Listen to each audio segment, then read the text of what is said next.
Paul Koenigs is with us. He's a state coordinator with the Wisconsin Tea Party and the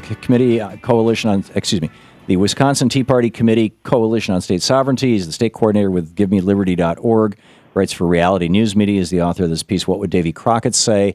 That explicitly calls for a combo civil/re-revolutionary war to restore the rule of our laws. And Paul, Karl. I'm sorry, I keep calling you Paul, and I don't know why. Karl, you've been talking about the Connecticut Compromise. We've been talking about the history of the Constitution. You know, what led to why there are 2 senators from each state rather than being based on population. The 3/5 compromise that came out of the Connecticut Compromise and the Virginia Plan and all that stuff. But the bottom line for all this, I still am not hearing from you how, short of a genuine reenactment of the Civil War, a genuine secession from the Union, taking up arms against the federal government, as you write, watering the tree of liberty with his natural manure, what Thomas Jefferson called the blood of patriots. Short of that, how you intend to say to the federal government, no, we're not going to respect those laws. I mean, you got California pot farmers who are trying to say that, and they're getting thrown in jail. Well, what we are proposing, Thom, is to produce state legislation that will, first of all, produce sponsor and pass our alternate state joint sovereignty resolution with the rest provision. But your Wisconsin state constitution says that the state is subordinate to the federal government. The 10th Amendment states that the powers not delegated to the United States by the Constitution, nor prohibited by it to the states, are reserved to the states respectively or to the people. Right. What we are proposing is that we solidify the 10th Amendment, and that any powers that were not delegated to the United States by the Constitution will simply be nullified. But wait, hang on just a second here. You're saying that if the federal government has overreached, that you want Wisconsin to be able to nullify that. It has constitutionally overreached. But Article 1, Section 8 of the Constitution explicitly, where the power is granted to Congress. Congress shall have the power to lay and collect taxes, duties, imposts, and excises, to pay the debts and provide for the common defense and general welfare of the United States. Now, you and I can disagree on what general welfare of the United States means, but the Supreme Court has long ago said, in fact, 3 generations ago said, that Social Security is included in the general welfare of the United States, et cetera, et cetera. I mean, there's, to the best of my knowledge, no genuine dispute at the federal level about whether these programs that you don't like, are constitutional. And so if there's no constitutional overreach, the mechanism that we have for remedying constitutional overreach is taking it to the Supreme Court. The meaning of the term general welfare was penned by the Founding Fathers in the Federalist Papers. Like I said, you can view, which I've read. Federalist 33, you can view Federalist 78.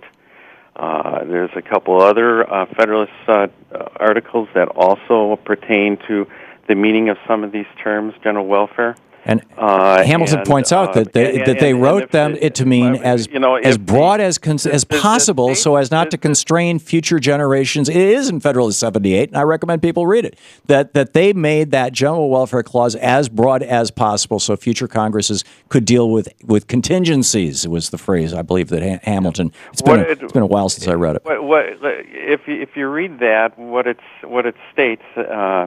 Is that anything that exceeds the powers enumerated in the Constitution should be considered as usurpation and be right. But you and I both know that the Federalist Papers were a sales pitch for the Constitution. They're not part of the law of our land.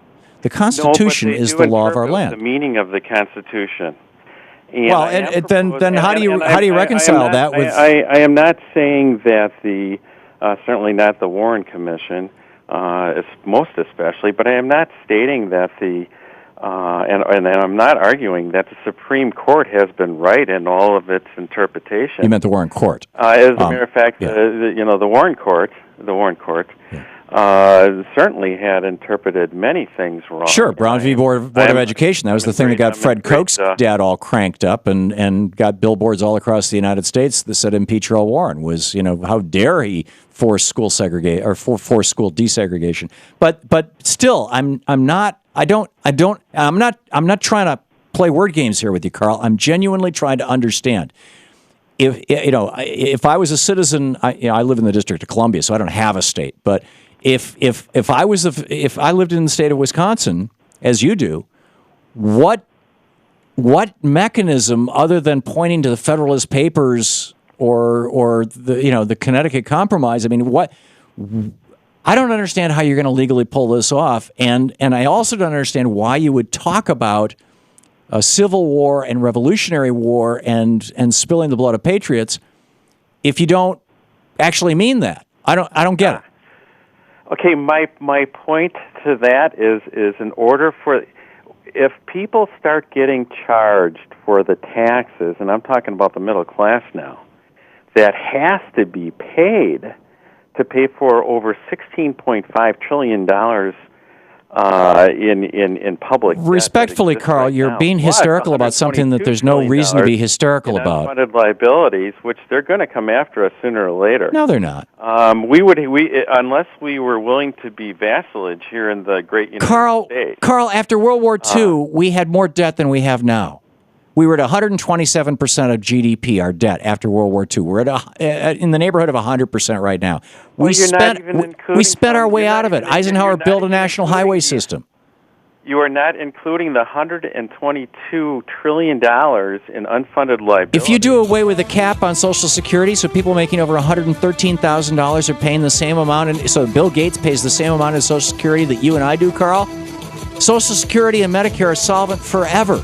This is something that the billionaires sit around worrying about, but I don't get it. Well, now I'm ranting and I'm running out of time here, and I wanted you to have the last word. But there's no time. Karl Koenigs, am I saying it right, Karl? Yes. Thank you so much for being with us. Hang on just a second. I'll give you your website. You're listening to the Thom Hartmann Program. Call 866-987-THOM. Karl's article is What Would Davy Crockett Say? It's published by the Realty News Media, and you can his website, givemeliberty.org. Thanks again, Karl.